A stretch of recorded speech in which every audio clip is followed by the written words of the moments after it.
seriously, but not much else. Get our favorite plays on the totals, sides, props, exotics, and futures to jump on now. So let's get it started with Jason and Ben. Let's get it started with Jason and Ben. Let's get it started with Jason and Ben. Something custom care cosa bappa cosa felino. Let's get it started with Jason and Ben. Let's get it started with Jason and Ben. Hey there, welcome to WannaBet. Happy Father's Day to everybody out there. We hope we can help provide a little bit of a Father's Day boost to you by making you bet a little sharper, a little smarter, and hopefully cash a little more often. Beltway Ben, I don't ask for much for Father's Day. I asked my kids last night if my two oldest kids could walk the dogs for me when I got home from Mateo's doubleheader that he wasn't even playing in because he's got a bad ankle or a bad knee. But we went anyway to support the team. Do you think that happened? Do you think that happened? Just one walk so I could take a shower and just watch the Red Sox game in peace. Because hopefully that game would go over. It didn't go over. Do you think they did that? Yeah, for sure. No, they did not. And then do you think I got a bunch of texts like, "Oh, we'll walk the dogs for you in the morning instead"? And then do you think that's happened yet? Guessing now, no. What do you think I'm doing when we're done with this? Gonna take the dogs for a walk and listen to G Unit's podcast. And listen to G Unit's podcast while you're walking. And listen to G Unit's podcast, baseball betting podcast. Yes, we had G Unit on with us Friday. He went 2 for 1, 2-1 for you with those bets. So yeah, look, we've got Gold Cup soccer that we will be handicapping regularly to get to today. We've got more plays on the NBA Finals that you want to make now, because if you wait, the lines will move. And if you want those numbers, you have to pay more for them. And we've got some baseball as well. Last night was a little bit rough. Red Sox Yankees, end of the game, a ball up against the wall. If it hits the wall, we go over. It did not. Also, Jason Dominguez running us out of an inning. That was fun. Ron Washington stuck with Tyler Anderson after he gave up a lefty home run to Cedric Mullins so that he could then give up a home run as well to Gary Sanchez, who had done nothing in the major leagues all year long. We lose that one by a run. We'll wait and see on the Thunder. A great night for Beltway. Ben, look, a parlay at plus 330 with 5 legs is always going to be difficult. Xavier Edwards was not in the starting lineup. That was a little odd. And Ben obviously has it going in the WNBA now. As we well. are starting to figure it out. Yes, we are. We're a little help from Nate Constable goes a long way. Absolutely. So we are fired up for this Sunday of betting. And Beltway Ben, what do you have in first down? Yeah, we just talked about going to the WNBA, and we're starting to get it rolling. I'm going to stick there. I'm going to go with Marina Mabry over 26.5 PRAs at minus 114. I also like her points over 17.5. It's not the plus money play that Boston was yesterday, but I do suggest taking her points. If she's going to go over the PRAs, she should go over that as well. This is a revenge game. She spent 1.5 years in Chicago before being dealt last year in season.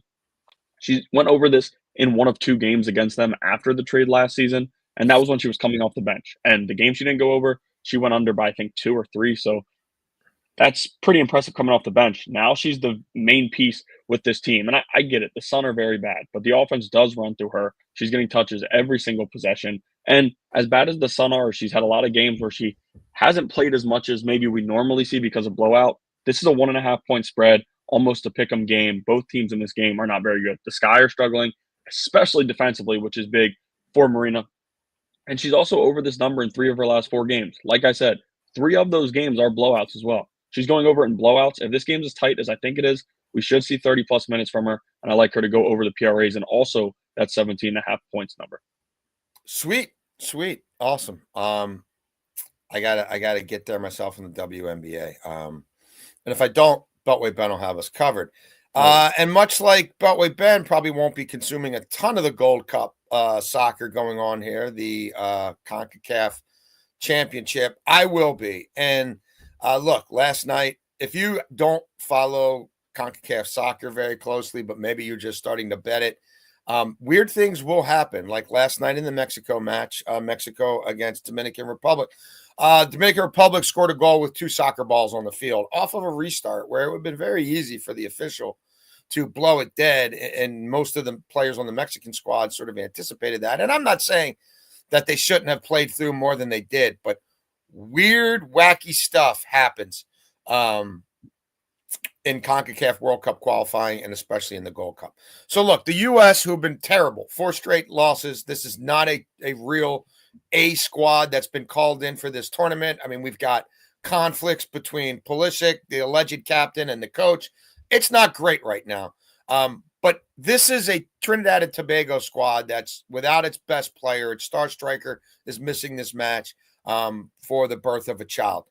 A lot of this TNT squad plays in their domestic league, which is not a real high caliber of play. And while the U.S. has been disgraceful against Switzerland and for parts of that Turkey match and really have been underachievers for the better part of a decade now, like at some point you get a dead cat bounce and you have hit rock bottom. Now, I'm not playing them on a side here, like in terms of on the line. I just think there's at least 3 goals in this match. And look, the last 2 times the U.S. has played the Soccer Warriors in the Gold Cup, there have been 6-0 results. And they have to take TNT seriously as much as this squad doesn't look good on paper, because this is a squad that prevented them from going to a World Cup. This is a squad that beat them disgracefully in Nations League not that long ago. So I think Pochettino will put out the best squad he can put out there, which for me means a big run for Malik Tillman. I mean, this kid scored 12 goals in the Dutch Eredivisie, much higher level of play than most of the Jamokes playing in MLS on this roster are used to. He's a true attacking midfielder who's going to be going against the defense that's comprised of a lot of guys who play in Trinidad and Tobago. Like the buildup through Diego Luna, like it hasn't really gone anywhere. Even the goal against Turkey was McGloin from distance. Like someone's going to have some cunning, decisive runs through this defense to see what they can open up. For me, it's Tillman. This kid's in form. If you want to play him to score, you could. I'm going to go more 2 shots on goal. I mean, he scored again 12 goals in the Eredivisie, playing at PSV Eindhoven, a legitimate club. I can't think he doesn't see a lot of the ball here. If you want to wait, I don't blame you, because weird things do happen with the lineups, and we're hours away from the lineups coming out. But I don't want to play the U.S. to cover the 1.5. I just don't trust them that much. Another way I thought about playing this game is each team to score, because if you've watched anything of the U.S. back line, it's atrocious right now. There's opportunities for own goals, people giving the ball away and they're inside their own 6-yard box. But I think Tillman's someone who Poach has to lean on in this match and say, give him some freedom to call for the ball, to run at people. I think he can score off the dribble here. I certainly think he can put 2 shots on frame for us. So that's how I'm playing this one. Before we move to second, I did want to ask, just again, you mentioned it before, like I'm not as into the USMNT and the soccer. Where are you at with where the team stands right now, and how do you feel about that whole Pulisic situation not playing? He needs to coach. I'm not one to say shut up and dribble. He needs to shut up and dribble. If you want to be Captain America, if you want to bask yourself in the flag, bathe yourself in the flag, and have you and your dad come out and do social media and podcast damage control when you get called out, then you better have delivered. And unfortunately for him, he's been on the pitch or part of the leadership council as this program has disgraced itself repeatedly, like that loss to or the lack of a result at TNT to go through to a World Cup, like all the drama and ridiculousness that went on between Gio Reyna and Berhalter. And like, am I blaming him for that? No, but like he's the de facto team captain at that time, and he certainly wasn't much a part of putting the fabric of that team back together, because things only disintegrated from that World Cup until they finally got rid of Berhalter. He is somebody who, because he was overempowered with Berhalter to the point where he felt like, hey, even with this next coach who's a real coach, I'll show up when I want to show up. Like, he came out and wanted Berhalter back. Why? Because he could walk all over him. Like, what is his greatest moment on the pitch? Like, scoring a lot of goals in friendlies when he first burst on the scene. Like, that was awesome. But his form for the U.S. team has not matched his form for his club teams. If you want to say he needs better talent around him, I would say I was the one who was told this was a golden generation and the greatest talent, young talent, the U.S. national team has ever had all at its mercy or at its request at once. The interpersonal stuff hasn't worked. The leadership hasn't worked. He has lashed out and been petulant too much on the pitch. The idea that he can demand to take any set piece he wants while he's been largely garbage with it in a U.S. jersey blows my mind. The fact that anybody, especially after now having his coach have to call him out in the international press, that he would ever wear an armband for this team blows my mind. He should have his ass sat. The next time he wants to play for this team, he should be told, no, go stay. Go stay in Italy. Do whatever you want to do. We don't need you right now. And yeah, the state of this program that I've been following this team since like probably 1981, back when no one cared about U.S. soccer, back when no games were on TV, back when Nike wasn't even a sponsor yet, because, I mean, Nike was in its infancy, back when they weren't making any money, back when they couldn't beat teams like the Netherlands Antilles at home in World Cup qualifiers in St. Louis in 1982. Like, this is the most ashamed I've ever been of them, because they went from the little engine that did more with less, that knew their limitations, but set out to have a sort of communal spirit that could rise above, to a bunch of brats, to a bunch of overpaid brats. And I'm not, you know me, Ben, I'm not like the old man, get off my lawn. I'm really like not a dinosaur. I'm a pretty progressive thinker. I try to relate to young people. I'm not one of these who's like all millennials suck. Beltway Ben's a perfect example of that. But like this group collectively was allowed to rot and fester under U.S. Soccer's guidance, under Greg Berhalter's guidance, and now even any semblance of tough love is met with even more petulance. So I don't have high hopes for them in this tournament. I think they'll probably struggle with TNT more than they should today or tonight. And it's just a shame that people over there have let profits and have let greed and have let cronyism and nepotism and the cover your ass mentality of any poison bureaucracy just absolutely infect and destroy the fabric of this program. And they're going to get their asses kicked next summer. I will be fading them in the World Cup. It's going to be an international embarrassment. On a logistical scale, I think on a geopolitical scale and on an international soccer scale, I am prepared for utter and complete failure, because that's who U.S. soccer is. There you go. Yeah, like I said, I don't follow it much. I have followed it with the way Jason, talks about it. And again, Berhalter getting fired, somebody who doesn't follow it as much, I thought, all right, maybe things will change. But it seems like, well, they waited 6 years. He never should have been hired, and then they waited at least 2.5 years too long to fire him. So, yeah, it's sad. It's sad. But let's hope. Let's hope they can score 2 goals. They'll probably concede 1 to TNT. Let's hope Tillman plays a lot of that match, because he does have some class. Let's hope that Poach tells them, go to hell with you cramming these MLS players down my throat. Let's hope. Beltway Bet, second down. Yeah, I'm going to go to the MLB here for second down. I'm going to go with Ian Happ over 1.5 hits, runs, and RBIs at -130. He's a leadoff hitter. We know how much I love the leadoff guys for hits, runs, and RBIs. And at -130, this is a guy 11 for 27 with 3 home runs and 7 RBIs against Mitch Keller in his career. Lefties are hitting .291 against Keller, so we know the damage. Happ's been a little bit better at home, which is good here with Wrigley. And again, when he's in the leadoff spot, a base hit here or there, we know what that lineup can do. And even 8-9, you go Nico Horner at the 8 spot and Matt Shaw 9. Matt Shaw struggling right now, but Matt Shaw can do some damage. Yes. He can get on base. And then Horner gets on base every single game. Damn right he's a Terp. But Horner gets on base every single game, so we know that Happ should also, in the leadoff spot, have a few RBI opportunities. I like him to go over 1.5 hits, runs, and RBIs at -130. I like it. I am going to the MLB for second down, Ben, and I can't stop kicking the Colorado Rockies. Like, they had some fun with the Giants, and the Giants made a bunch of errors at Coors Field, which, at least kept there to be some intrigue in those games, and it wasn't automatic, cash versus the Rockies on the run line. But Atlanta's in desperate situation here. Like, Atlanta needs a sweep. Atlanta needs, to turn their season around. And look, originally Chris Sale was slated to start here, and you started to see the 2.5s, which I kind of think the 2.5 should be there against the Rockies. We talked to G Unit, Greg Peterson, about this on Friday. Then they switched to Grant Holmes. Obviously, a big fall off from Chris Sale, but we also get much better value here.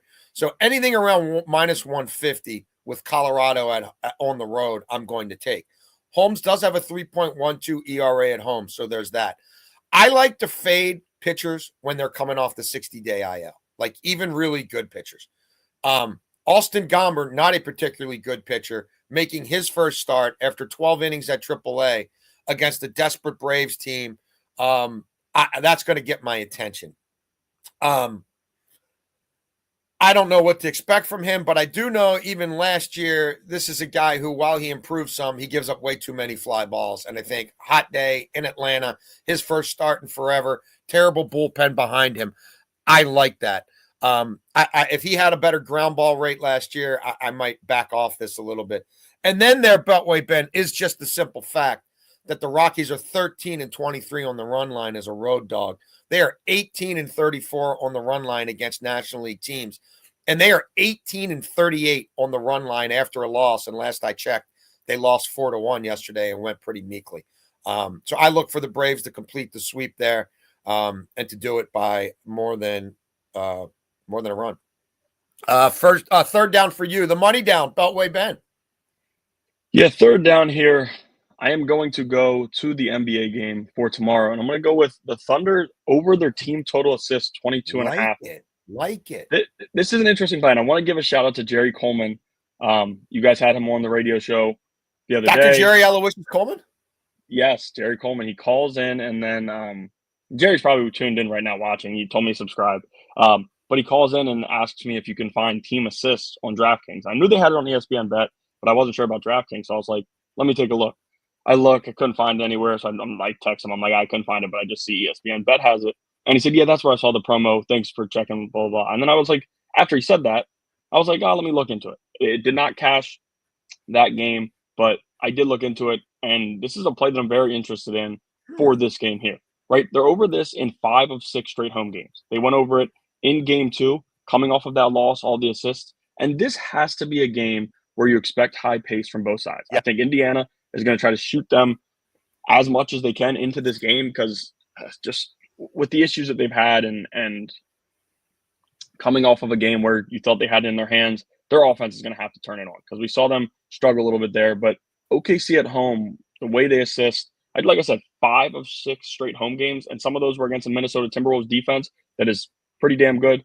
I'm buying it in this one, 23.5, or 23 is what we need. And it's tough because like some of these games, it's like 14. Like they haven't been the same passing team that we've seen in the past against the Pacers, which is kind of weird. But we also can note that there are a lot of bunnies that they're missing. There are a lot of easy looks that they're missing. At home, that's going to change with this college crowd behind them. I like them to go over 22.5 assists tomorrow.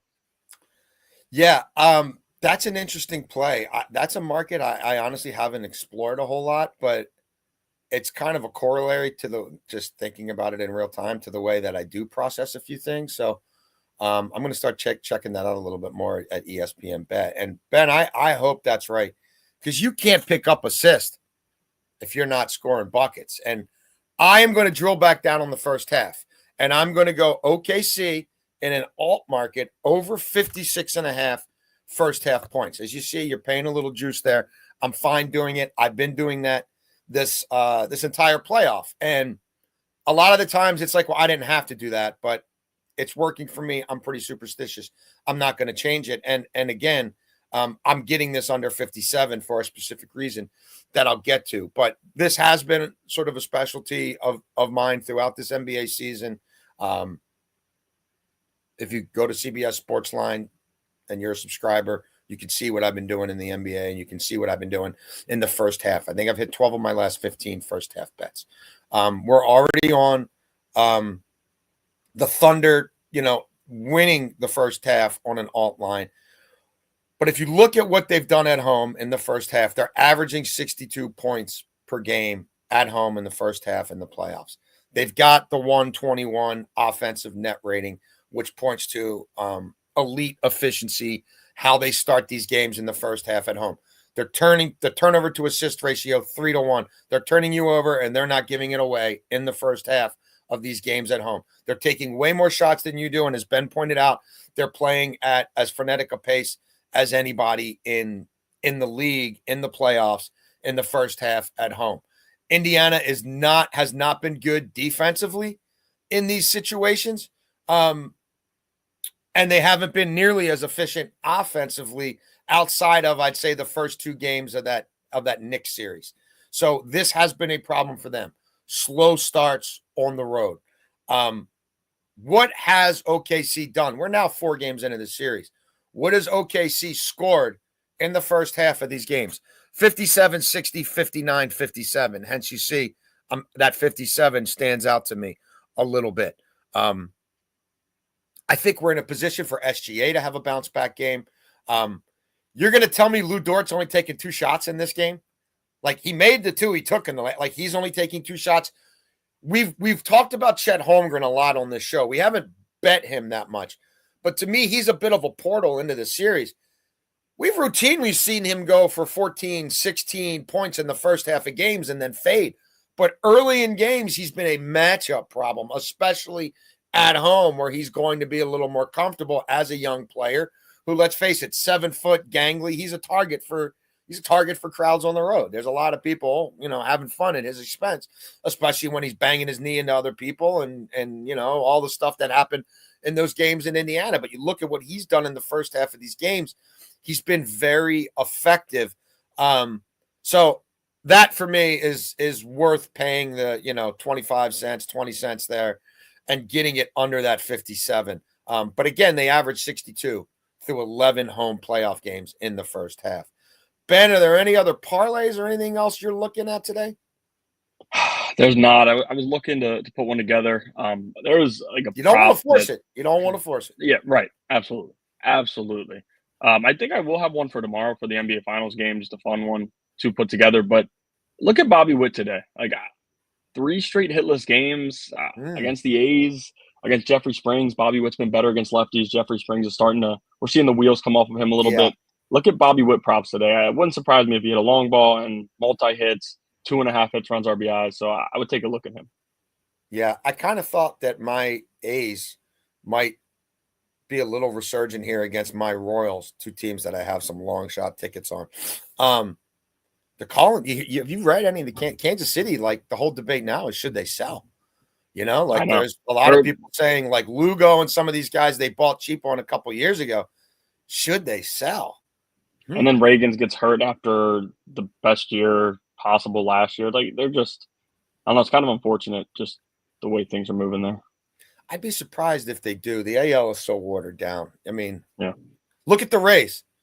3 weeks ago, we wondered if the Rays were going to have a season like last year, and now they're an unstoppable force. It's absurd. The Orioles, they get to run into them now, starting this week. We'll see how that goes. Could the O's beat a lefty 2 straight days? I don't know. I'm not on that game. I'm just saying that would be. Adley's got good numbers against Kikuchi too. That'd be quite a feat. Adley's got good numbers against Kikuchi. He's starting to hit 356 in June. No, Adley's at bats are a whole nother level to what we've seen in a while. Like he looks like a major league hitter again. It's about time. We will be back tomorrow. Do you want to do it earlier or do you want to do it at noon? Or you're not sure? I think 11 a.m. will be good. 11? All right, I'll let Eric Casillas know. We will go at 11 a.m. tomorrow. We will there's more plays for the NBA Finals. I'm drilling down. There's a player prop I think I'm going to have. I will absolutely have some more Gold Cup plays tomorrow. Ben might have WNBA. We always have MLB. I think we may take a more pointed look at the Commanders. I have a feeling EK is in fade the Commanders mode like I am. So we'll always get you set on some long-term futures and plays. You can check us out on Twitter at Wanna Bet With Us. And please go to YouTube, right? YouTube.com/@Wanna Bet With Us. Subscribe. You'll get alerts in real time anytime we go live. We've got exclusive videos, some other things we're doing at YouTube. We appreciate everyone who has subscribed. We hope you do subscribe. I hope all the dads out there have a great Father's Day. I hope it doesn't rain too much at this Orioles-Angels game we're going to. I hope Mike Trout is in the starting lineup, day game after a night game with all his injuries. not assured of that. But best of all, and most of all, we wish you guys winning bets. We will do our part and keep grinding to try to help that happen. And we'll see you tomorrow at 11 on Wannabet.